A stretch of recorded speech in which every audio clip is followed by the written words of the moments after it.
L'Algérie s'impose 3-1 pour ce premier match amical contre le Zimbabwe avant le match contre l'Arabie Saoudite. Je vous dis la vérité, avant le match, je m'attendais à rien du tout. Et sincèrement, j'ai été agréablement surpris. On va commencer sans plus tarder par le débrief. Alors, déjà, tout ce que je vais dire, ça compte. On va pas du tout remettre en cause ce que l'équipe a fait aujourd'hui, mais ça reste le Zimbabwe en face aujourd'hui. On sait qu'il y a plus de petites équipes en Afrique, tout ça, tout le monde le sait, d'accord. Mais de un, c'est un match amical. De deux, c'était que le Zimbabwe en face, entre guillemets. Donc, c'est quand même à prendre en considération. Ça veut pas dire que tout ce qu'on a fait, ça vaut rien, mais il faut quand même prendre en compte l'adversaire en face. D'ailleurs, c'est ça qui était dommage. Pour moi, lors de ce match-là, il se découpe en deux parties, la première et la deuxième mi-temps. Jusqu'à là, je vous apprends quelque chose d'extraordinaire. Un match, ça se joue en deux mi-temps. Mais plus sérieusement, pour moi, il y a vraiment une trop grosse différence entre la première et la deuxième mi-temps. Mais ça se comprend. Match amical, tu gagnes 3-0 en première mi-temps. Il y a des changements qui arrivent assez vite en deuxième. Le rythme, un rythme a rapidement baissé. On a vu un jeu beaucoup plus décousu. C'était moins propre que la première mi-temps, mais c'est normal. Mais du coup, moi, je pense que le plus important à garder de ce match-là, c'est surtout la première mi-temps. Et de toute façon, on va parler des 90 minutes. Mais voilà, on va commencer sans plus tarder. Déjà, au niveau de la composition de départ, Ben Boat, la défense à 3, Adjam, Belaïd, Chergui, j'ai vraiment aimé. En plus de ça, je suis un peu content parce que pour ceux qui ont vu ma vidéo sur la liste, j'avais un peu prédit cette utilisation de Adjam et Ait Nouri. Je suis vraiment content qu'ils les aient utilisés comme ça. D'autant plus que moi, Ait Nouri, je trouve que son utilisation était assez particulière parce que je le voyais vraiment plus comme un piston, comme on l'entend, vraiment un joueur qui va justement permettre à Amoura d'être un peu plus dans le demi-espace au niveau ici, enfin au niveau des cages adverses, au niveau de la surface adverse, pardon. Et justement, Ait Nouri qui va plus prendre le couloir et jouer presque comme un ailier en soi. Mais son utilisation, j'ai vraiment aimé. Mais je vais venir après sur Ait Nouri. Déjà, la défense à 3. Adjam, Belaïd, Chergui. Très solide. Belaïd agréablement surpris. Sincèrement, il a pris le rôle de patron. Je m'attendais pas à ce qu'il prenne ce rôle-là, je vous dis la vérité. Techniquement, Balopi, il était assez à l'aise. Il a fait, je crois, une petite erreur de passe. Je crois que c'était fin de première mi-temps. Mais à part ça, très à l'aise balle au pied. Il dégageait une certaine sérénité. Et quelque chose, c'est pas pour lui taper dessus, mais qu'avec Manji, on a assez peu. Sincèrement, pour moi, si ça tenait qu'à moi, j'aimerais bien garder ce trio-là juste en rajoutant Ben Sebaini. Malheureusement, on sait très bien que ça va pas se passer comme ça dans la sélection, on connaît déjà. Mais en tout cas, c'est très prometteur pour l'avenir. Chez Ergui, je pense que pour la CAN, justement, avoir un joueur comme lui, vraiment dur sur l'homme, un chien de la casse, faut dire la vérité, avec tout le respect, hein, c'est pas péjoratif. Mais Chergui, c'est très très dur sur l'homme. C'est un joueur, ouais, c'est un chien, c'est comme ça. Désolé pour le terme, mais c'est la première image qui me vient en tête. Il fait vraiment du bien à cette défense-là. En plus, c'est une défense rapide. On sait qu'avec Mandji, on a justement ce problème-là au niveau de la profondeur. Là, le fait d'avoir trois joueurs comme ça, que ce soit Adjam, Belaïd ou Chergui, ça nous permet de jouer beaucoup plus haut et du coup d'acculer l'équipe adverse dans sa partie de terrain, chose que littéralement toutes les grosses équipes européennes font actuellement. Et ça fait du bien de voir la sélection vouloir prôner un beau football, mais un football efficace, un football qui étouffe son adversaire. Maintenant, la seule réserve que j'ai, c'est qu'on sait que le grand, comme j'aime bien en parler de ce proverbe-là, une attaque te fait gagner des matchs, une défense te fait gagner des titres. Malheureusement, cette défense, on ne l'a pas vraiment vue aujourd'hui à l'œuvre défensivement parlant, parce que quand même en face c'était assez faible je trouve offensivement. Il y a eu deux, trois petites actions, je m'en souviens, une contre-attaque en première mi-temps, justement je crois que c'est Chergui qui l'envoie en corner, mais sinon il n'y a pas eu grand-chose, à voir ce que ça donnerait face à des gros noms africains en face, mais très prometteur en tout cas, et j'ai bien aimé...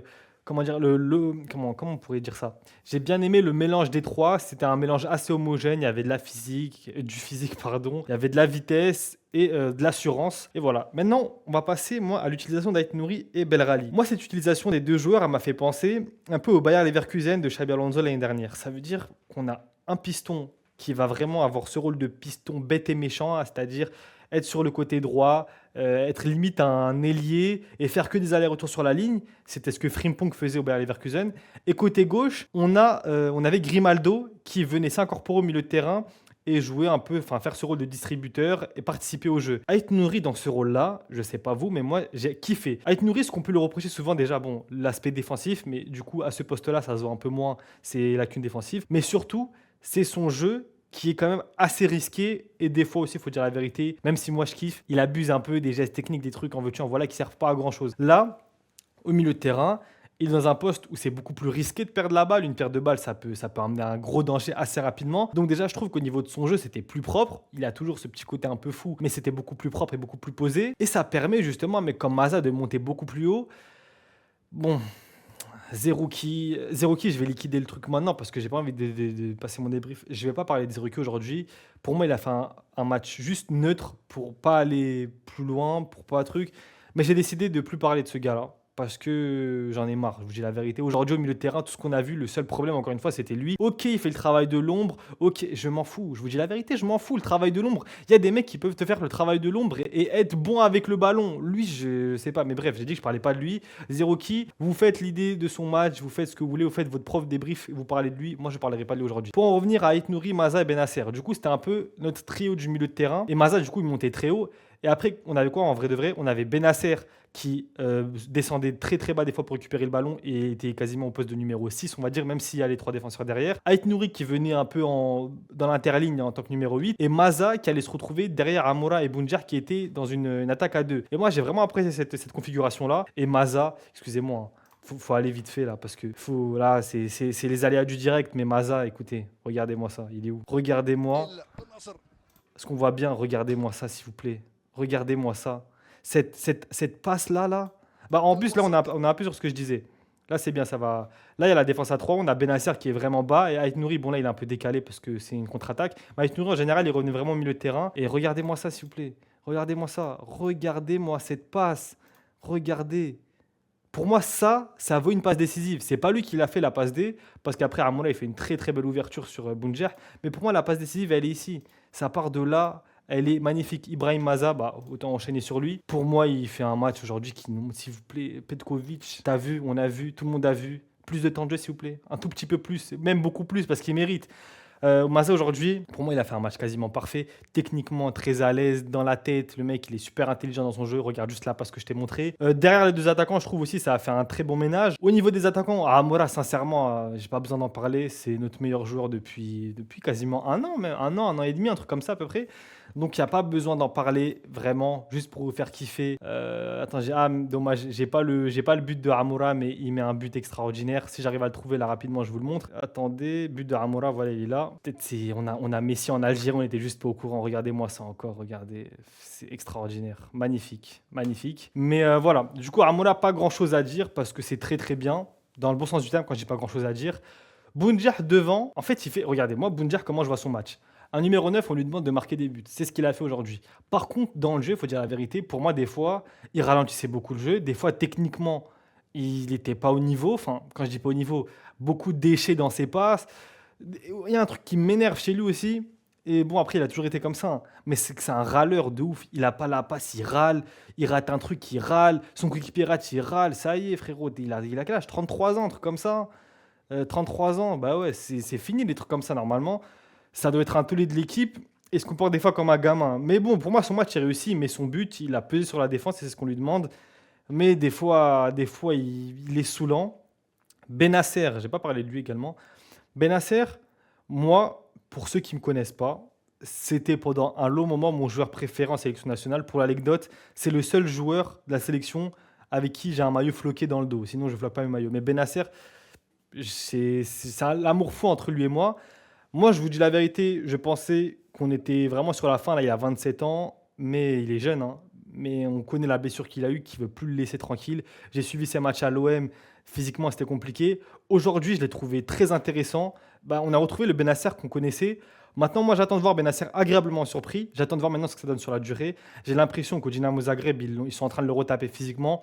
Peut-être le fait d'être dans un championnat un peu moins demandant physiquement que la Ligue 1, par exemple, ça lui permet de revenir petit à petit. C'est peut-être le bon choix de carrière qu'il fallait faire. En tout cas, Inch'Allah, qui reviendra fort pour la CAN. Et bien sûr, j'espère qu'il changera de club et qu'il, si son physique lui permet, il reviendra dans un club de son standing, à savoir un club qui joue au minimum Ligue des Champions, même si je sais qu'à Zagreb, il joue l'Europe. Je ne sais plus si c'est la Ligue des Champions ou la Conférence League cette année. Mais bref, Benasser, vous avez compris de quel club je parle. Ce n'est pas des clubs qui jouent je ne sais où. Enfin, il reste qui dans les titulaires? Belrali, pour moi, pareil, il fait son match, un match de piston. On l'a un peu moins vu qu'Ait Nouri parce qu'il n'a pas le même rôle qui est plus central, on va dire, dans le cœur du jeu. Mais il fait très bien son match. Et c'est ce qu'on demande à un piston de faire. Et je pense qu'on a enfin trouvé le remplaçant officiel de Youssef Attal, qui d'ailleurs, lui, je ne sais pas, il devient quoi. Mais voilà. Maintenant, on va passer au niveau des entrants. Pour moi, les entrants, il n'y a pas grand-chose à dire. Monsef Bakrar, il a raté enfin, soit il a raté, soit le gardien a fait un bel arrêt. Ça dépend comment on souhaite voir la chose. Mais en tout cas, il aurait pu marquer. Ça aurait été bien. Moi, le seul entrant sur qui j'ai vraiment envie de parler, parce que ça commence à me déranger, c'est un joueur que j'aime beaucoup. Mais Anis Hadj Moussa. Anis Hadj Moussa, qu'on le veuille ou non, la famille, ses entrées en équipe nationale, elles sont pas suffisantes. On est tous là sur les réseaux sociaux à vouloir Hadj Moussa, et moi le premier, je le veux titulaire, au vu de... Je regarde pas des matchs de Feyenoord, je vais pas me foutre de votre gueule en mentant ou quoi, mais quand tu vois les extraits des matchs qui sortent de lui, c'est extraordinaire. C'est une dinguerie ce qu'il fait aux Pays-Bas. Mais malheureusement, quand on le voit en sélection, il donne pas assez. Et c'est la vérité. Là, moi je suis coach, tu me fais une entrée comme ça, t'as pas gagné de points. Je sais pas s'il en perd, mais en tout cas, t'en gagnes pas. Du coup, c'est compliqué de le défendre aujourd'hui parce que, comme j'ai dit, enfin, c'était pas non plus le Brésil. Et pour moi, son entrée, elle est pas top. Ilan Kebal, il a touché quoi, 4 5 ballons maximum. Je peux pas en parler parce que lui, pour le coup, il a vraiment pas le temps de jeu qu'il mérite. Il est rentré, je sais plus à la combienième, mais même, je crois même pas à la 90e, ou à la 92e, à 82e, pardon, je vais y arriver. 82e, je crois. Il a quasiment pas joué, donc pas grand-chose à dire. Titraoui, malheureusement, tu vois que le mec a du ballon, tu vois qu'il, moi, en tant que Parisien, déjà au niveau de la face, je trouve il y a un truc, mais moi, il me fait penser à Verratti. Je vous dis la vérité, c'est un Verratti algérien. Maintenant, j'espère qu'on le verra beaucoup plus. Il l'a fait rentrer dans le rôle de Benasser. Malheureusement, comme je l'ai dit, en deuxième mi-temps, c'était beaucoup plus décousu. Enfin, le jeu n'était pas posé, il n'y avait pas vraiment les mêmes automatismes qu'on avait avec l'équipe qui avait en première mi-temps. Donc c'est dommage. J'aimerais bien le voir justement entouré de potentiels titulaires et avec des automatismes. Zorgan, pour moi, il était un peu plus timide que lui. Et au niveau des entrées, Dorval, pareil, on a assez peu vu, je trouve. Et je pense que j'ai fait le tour au niveau des entrées. Très content de ce match. Pour de vrai, hein, quand c'est pas bien, faut le dire. Quand c'est bien, faut le dire. Faut pas, ça va pas que dans un seul sens. Maintenant, ça reste que le Zimbabwe en face. On va voir ce que ça va donner contre l'Arabie Saoudite. C'est où? C'est là. Arabie Saoudite, là, on est sur une équipe qui a été solide lors de la dernière Coupe du Monde. On va voir vite fait. J'ai pas vu leurs matchs récents de l'Arabie Saoudite. Éliminatoire Coupe du Monde, il reste sur un nul, une victoire. C'est pas fou, hein. Ça, CONCACAF Gold Cup, je sais pas si c'est l'équipe A ou pas, mais c'est pas fou l'Arabie Saoudite, sincèrement. C'est prenable, je pense, j'espère. Et le gros problème avec cette équipe algérienne, c'est justement à chaque fois qu'on a eu une plus grosse adversité, je pense à la Guinée, je pense à la Suède, justement, la Guinée par 2 fois. À chaque fois qu'on a une adversité un peu plus élevée, on a eu du mal depuis qu'il y a Petkovic. Maintenant, là, ça va être un petit test, l'Arabie Saoudite, même si du coup, là, en voyant ça, ils n'ont pas l'air très en forme en ce moment. Mais ça reste un test quand même. Dites-moi ce que vous avez pensé de ce match. Eh, décidément, j'ai du mal, désolé aujourd'hui, parce que il est tard, on est fatigué.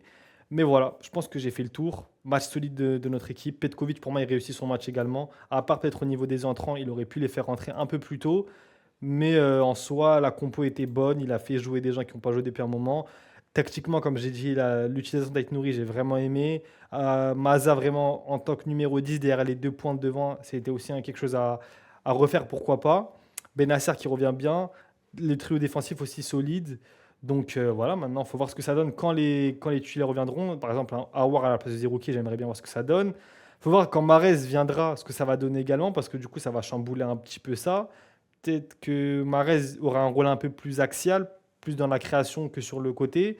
Je pense que c'est la meilleure chose au vu de sa forme physique et tout ça, et son âge également. Mais voilà, pas mal de bonnes choses. On espère que ça continuera comme ça. En tout cas, ça présage des bonnes choses, comme j'ai dit, pour la CAN.